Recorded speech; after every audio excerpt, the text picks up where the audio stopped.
I'm Helen. I'm Miss Sinclair. And I'm Edison. Y'all better grab your extra large popcorn. We are in the thick of things with great films. I am open and positive. I don't like it. Let's throw on these boxer gloves. Let's do it. Let's fucking do it.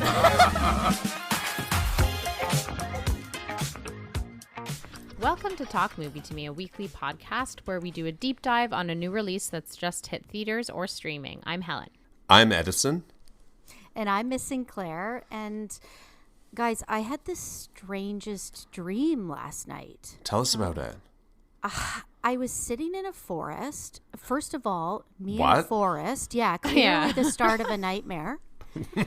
And I was sitting by these mushrooms, but the mushrooms, they all look like Paul Giamatti. And I was trying to do notes for the podcast, and then the Paul Giamatti mushrooms, they suddenly started trying to bite me.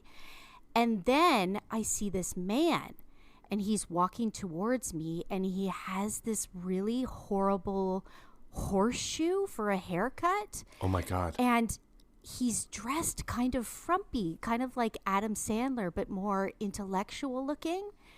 And I kid you not, he kind of looked like Nicolas Cage, but not like hot Nicolas Cage from Wild at Heart. He looked like later career Nicolas Cage. And he just kind of stood there and he did nothing while these Paul Giamatti mushrooms attacked me. Oh my God, I had the exact same dream. Really? You're not going to believe me, but so did I. This is so weird. What? Even the Paul Giamatti mushrooms? Yes. Except I thought it was my friend Ando.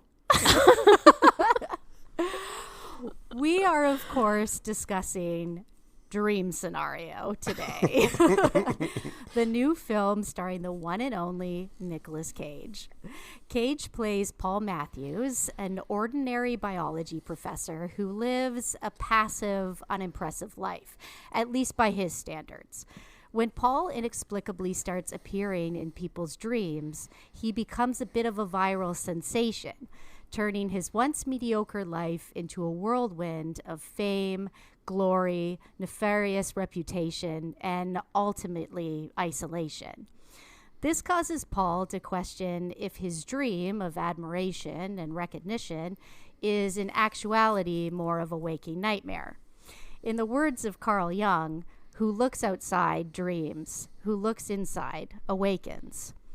Directed by Kristoffer Borgli, Dream Scenario asks the question, in a world where the collective unconscious can dictate what we see, think, and feel, and pack mentality makes our everyday existence feel like we're trying to survive in the Serengeti, is it better for the zebra, who wants more in life, to blend in or to stick out from the crowd?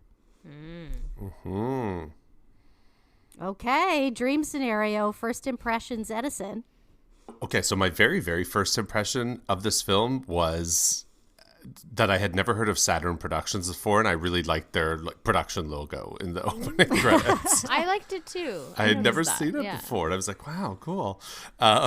Right, so then the film opens, and it's this like jittery visual sort of flashing in and out as if you're seeing through someone's eyes as they're like slowly blinking.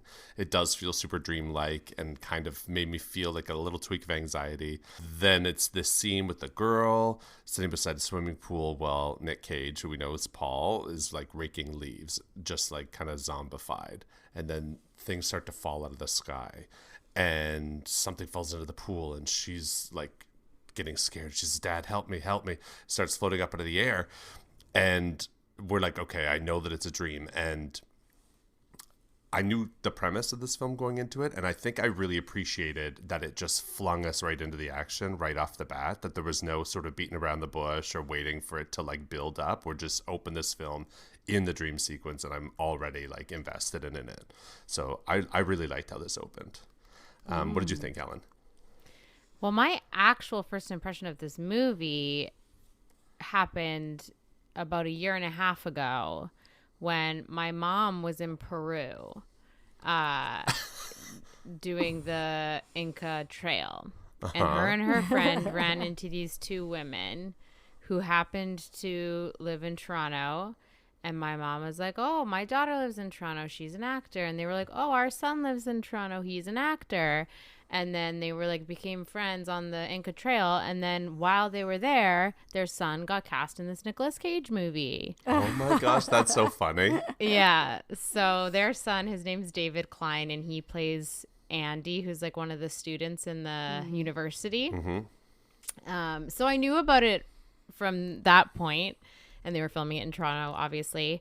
And then my second impression of this movie was that it was the one movie I tried to get tickets to at TIFF. Yeah. And this year, I have never noticed this in previous years, and maybe it's a new thing this year, but bots or whoever were buying up all the TIFF tickets and reselling them at like crazy prices. So the only tickets available for this screening were like $400. And I'm like, well, I'm not doing that. Yeah, that's really bullshit. They need to figure out a way around that. Yeah, for sure. So anyway, I didn't see it at TIFF, and I saw it last week at Varsity Cinema, our favorite cinema in Toronto. So those are my first impressions of the movie before actually seeing it. Yeah. But I agree with you, Edison, that I appreciated that it started off right away. Like there's no hemming and hawing at the start of this movie. It just gets right into it. Yeah. All right. Well, why don't we get into storytelling? Rude. Oh, sorry. Oh my God. You should keep that in so everyone knows how this podcast really goes down. I just felt like I had been talking for so long. I was like, we got to move on. I just forgot about you. Sorry. Okay. Okay. Well, first impressions for me. Yeah, I recently watched Sick of Myself, which is the other film by this director, and it is fucking hilarious. Yeah. So I was excited for this, that I saw that this was directed by him, because I really did enjoy that movie. Highly recommend. And when this film started, as somebody who only has nightmares, like I never have a nice dream. This is a fact. Oh my God. I don't even have Sinclair. No, I only have nightmares. What? Yeah, every dream is a nightmare. I always. I don't know why. Maybe it's the content I watch and read about. Maybe. I don't know. But this started. It had this dreamlike quality happening, and someone who gets nightmares, I'm like, okay, well, this is definitely going bad. But when you see Nicolas Cage at the start of this film, he's rocking that awful horseshoe. And he's in those frumpy clothes, but you realize how awesome Nicolas Cage is. He's so versatile. Yeah. He's coming in looking like this, and I was in this right away. I really think that this is an exciting premise, and I just couldn't wait to see what Nicolas Cage was going to do and where this movie was going to go. I was in. Do you have your Nicolas Cage pillow? I do. You? I don't have it beside me right now, but it is something should. that I treasure Good. on a daily basis. Good. Okay, so to jump into storytelling, I just want to touch on what you just said as well, Sinclair, about just the premise. And I really just appreciated the originality of the premise to this. This film feels like wholly original to me. Yeah, of course, there's this sort of Freddy Krueger comparison that they address in the movie. But that premise, like, what if suddenly you started to just appear in the dreams of thousands and thousands of people every single night and you had zero control over it? I don't know that I've ever seen that before. And I love that. It's so refreshing to see a new story, basically. And the style of the film, the way that they used like comedy and horror and like sci-fi to convey the story of this altogether, I just thought was so refreshing. Like, I thought it was really, really cool. What did you think about that? Yeah, I mean, I love the idea that dreams were being used as this catalyst to examine all these different themes and ideas. And I think that it works because there's so much that we don't know and will never know about dreaming and the unconscious mind. The possibilities in terms of a script are kind of endless if you're working with the idea of a dream. And I think that because the movie is dealing with this dream phenomenon, you already have to suspend your disbelief to a certain degree, because we're working within dreams and we don't know everything about them. But we also can't say that it can't happen. Yes. So, Yeah. there's so many different theories like the collective unconscious, whether you believe in something like that or you don't. Really, we are so ingrained with social media now. Who's to say that social media won't trigger something that's deep in our subconscious? Maybe it can, maybe with technology now, that's going to actually awaken something in like, the depths of our mind. So of our subconscious mind. I love that. That's terrifying, but cool. Yeah. Yeah. Well, and to relate it to social media too, it definitely, has the analogy or touches on the analogy of the fact that like someone could become famous in a day and become known around the world instantaneously because of TikTok and social media. And at the same time could become canceled as quickly. Yeah. And for me, that was probably the most interesting commentary that this movie had, was that idea of like instant fame and instant demise globally. Yeah. Yeah. And I think that like kind of touches on the theme. One of the themes that resonated with me was the like yin and yang of our ego, the like contrast of how we see ourselves and how other people see us. And that is kind of like what we put on social media versus what people interpret from our social media in that way. And also I feel like this movie was a film that was two halves.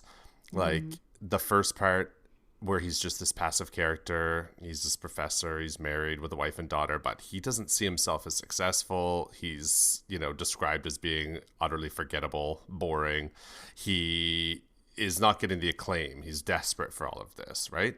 But then the dreams start and he becomes the most fascinating man in the world. But in the dreams, he's still always passive, observing, not doing anything. And I thought that was really fascinating and interesting and like kind of bizarre. And it felt like an examination of him, of his like own ego and his sense of self-worth and his feeling of satisfaction with what he's done with his life. And we see all these moments in that first half where he's encountering this new scenario and these new situations, and he's being presented with the opportunity to take action and make choices and be more of an active character. And the choices that he's making like reveals him and his integrity and who he is. I love that first half of the film because it felt like more like a character study. Then the second half, the like cancel half of your analogy that you just said, Helen, then it's like, okay, the torture and he's killing people and whatever, he's active now, but the film itself and the storytelling felt way broader to me. Like it started to be more of a commentary on celebrity and fame and social media and mindfluencers or dreamfluencers or whatever, cancel culture. And this bit kind of lost me a little bit. I still found it really interesting, but I didn't enjoy it as much of the first half when it was more centered on his own, like one person's experience grappling. Does that make sense? Yeah, I agree with you. I felt more connected to the first half than the last. The last half of the movie, especially when we get into the dreamfluencers section, almost felt like that could have been a Black Mirror episode and could have just explored that as a concept, but it shifted away from the character study and from the deeper questions that I think the beginning of the movie was asking, and it kind of made like a right hand turn, and then all of a sudden it felt to me like I was like, okay, that's an interesting way to end this movie, but it didn't leave me feeling satisfied. Like I felt like the movie could have gone a little bit deeper and instead took this more Black Mirror-esque route to end it.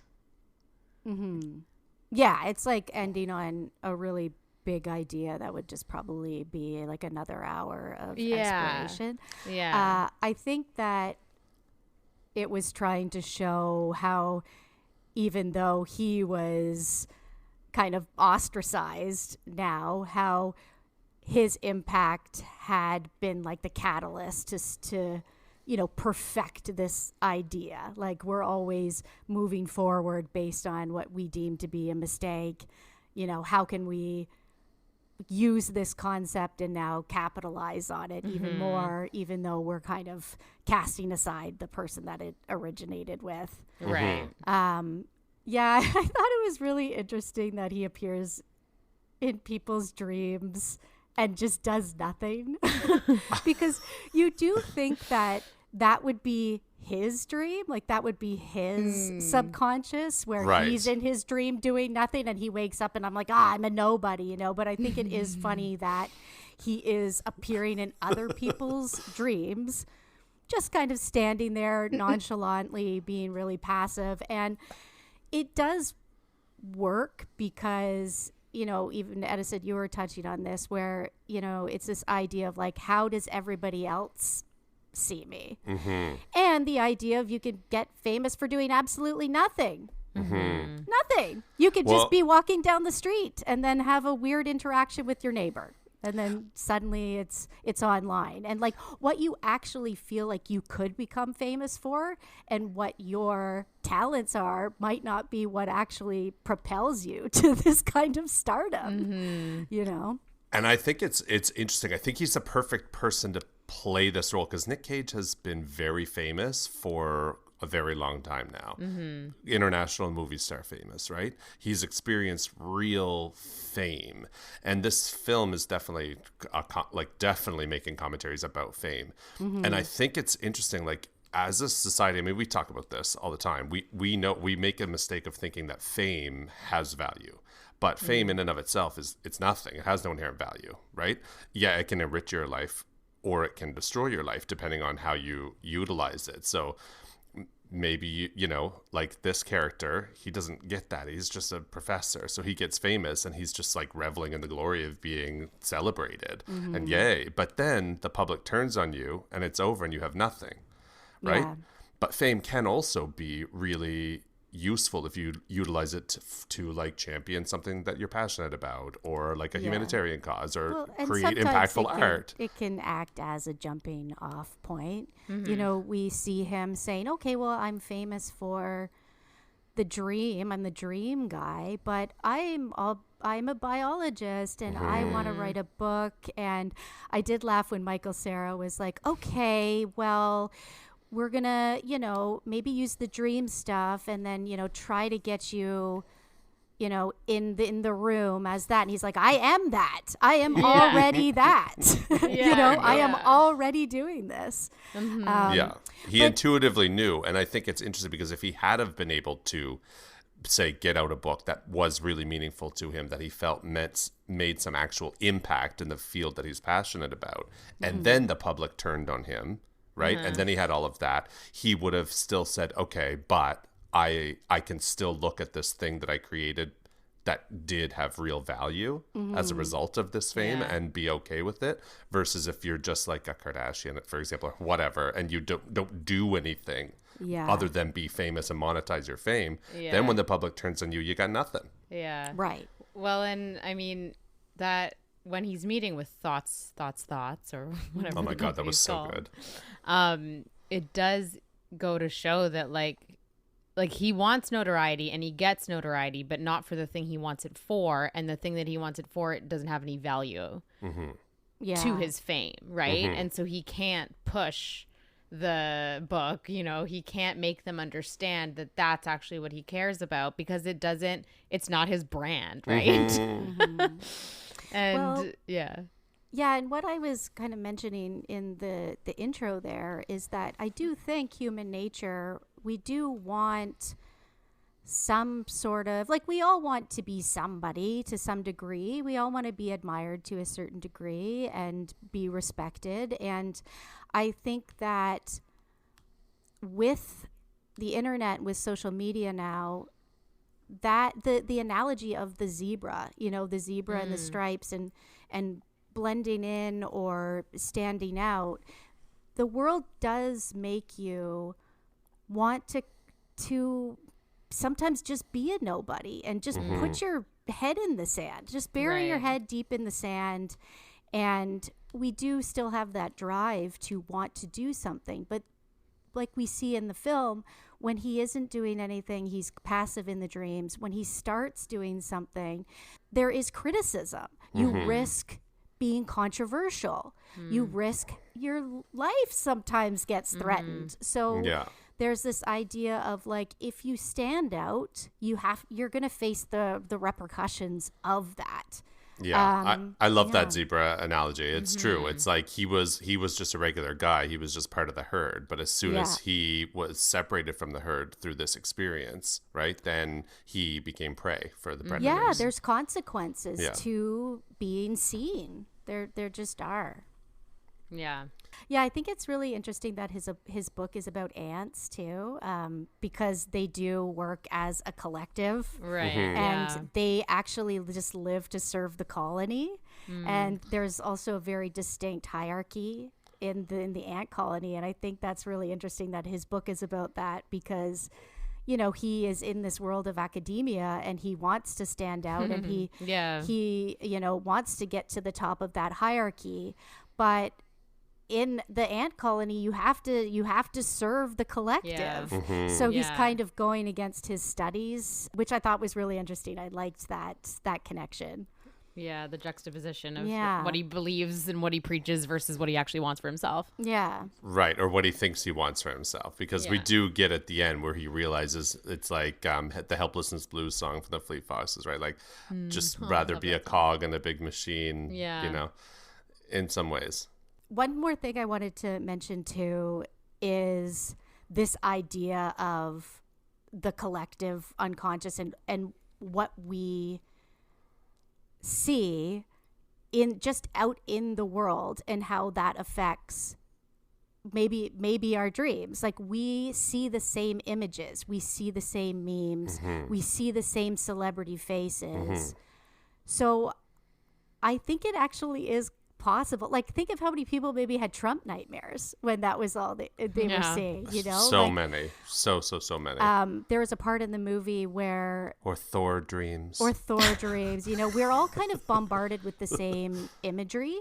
Yeah. And while I was watching this film, there were a couple references in here. Like, the film talks about the Mandela effect, which I was talking about with somebody the other day, and then they also make a Talking Heads David Byrne reference, which just watched Stop Making Sense, and that gives you this feeling of, oh, weird. That's really weird. Like, am I connecting to this film as an individual? But at the same time, these are pop culture things that we are all unified with.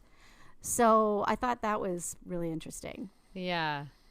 It is like the new definition of God, if there was one. Like, I remember people saying that about Twitter. It was the actual literal, like, collective consciousness. Yeah.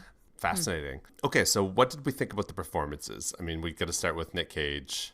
Obviously, he always gives 150%, even when he's in a movie that he knows is garbage, but he's doing it for the paycheck. I mean, and he's had plenty of those. It doesn't matter. He commits. And this one was like 150%. Fuck, man, he was so good, and I loved him in this. Me too. I love him as this character. I love any actor that throws their vanity away and just plays a character. Like, it is so much fun to watch. The comedy of this character, like, really came through. He's funny. Really funny. Yeah. And like, there's scenes where it's a lot like this, that like I don't know that I've ever witnessed such an awkward, cringy, like love sex. Most awkward sex scene I think I've ever seen. Ever. And it was really a lot, like, extra. His performance in that was a lot. I mean, the farting is so absurd, but yet it's really real. You believe him 1,000%. This is this guy, and you feel every ounce of his anxiety and every wince on his face. It's like, it was so cringe. It was so brilliantly done, though. Yeah. Well, there has to be something relatable in that for an actor, like for a movie star, I think, because we have this dream image of them, and if you meet them in person, sometimes that doesn't really live up to your idolized image of them. So I think that there were some good tie-ins with that. Nicolas Cage probably feels a little bit like that too, where we all have this idea of who he is, and we've been bombarded with him in so many different movies that it would be kind of weird to have some sort of intimate moment with somebody that you've only seen on your television set or in your movie screen. Totally. It's so true. Or in your dreams. Yeah, and I mean, he has in recent years been memeified online, right? Oh, yeah. For over the top performances, and that kind of became how he was still in pop culture for a while.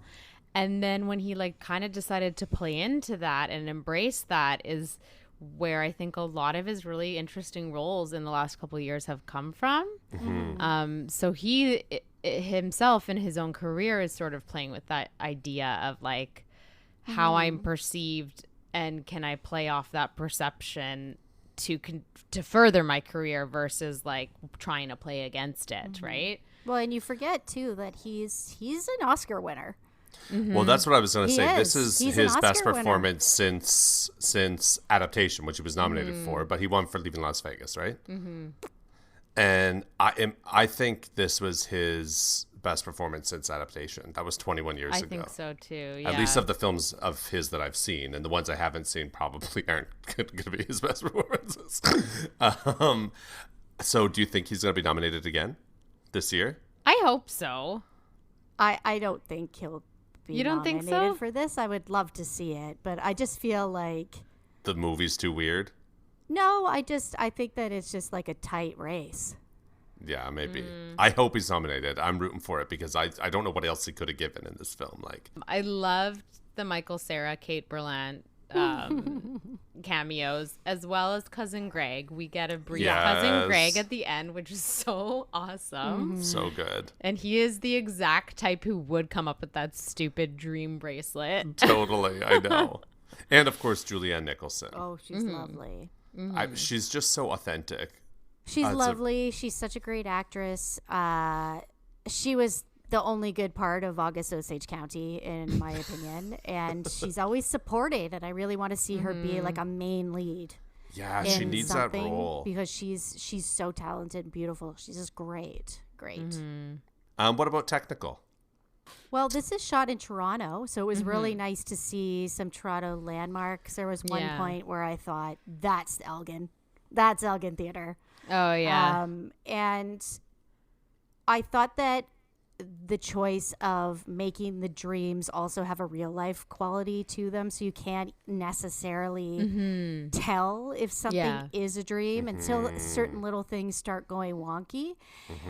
Because I'll be honest, something that really fucks me up is when you think like, is my dream life my actual waking life? And is my waking life Like that Demi Moore movie? Well, and waking life. That, but Oh, okay. I that fucks can't me think up. about that. That That's going to fucks me send up. me. Yeah, no.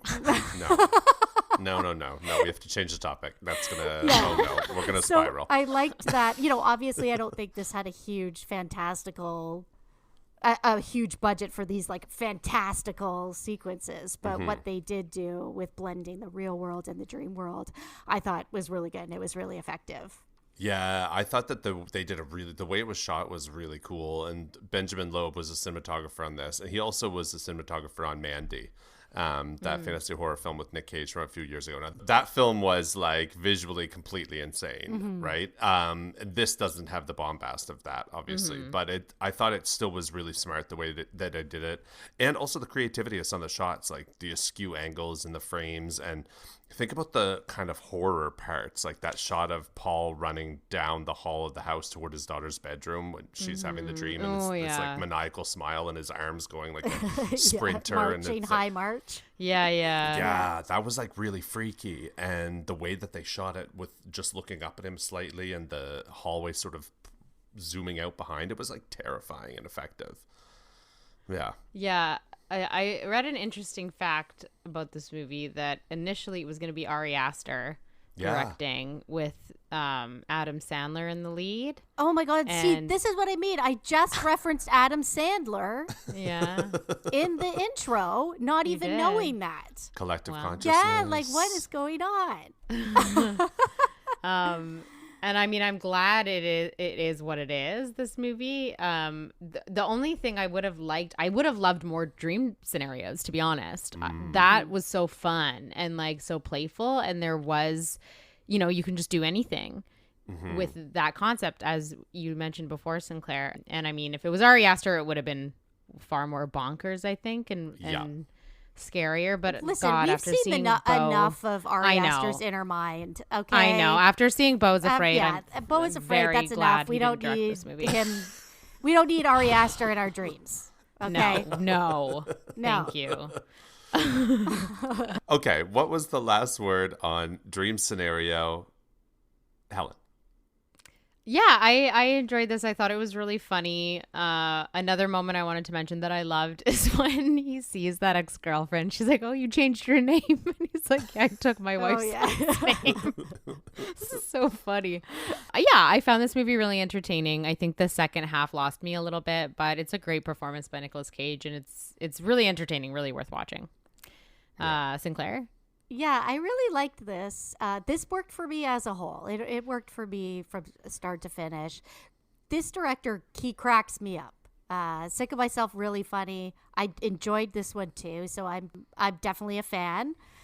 And there's just some fun things. There's thematically just some fun stuff in this. The Mandela effect, all the Carl Jung stuff. There's just stuff that I find really, really interesting in this. So, I mean, I was in. Yeah.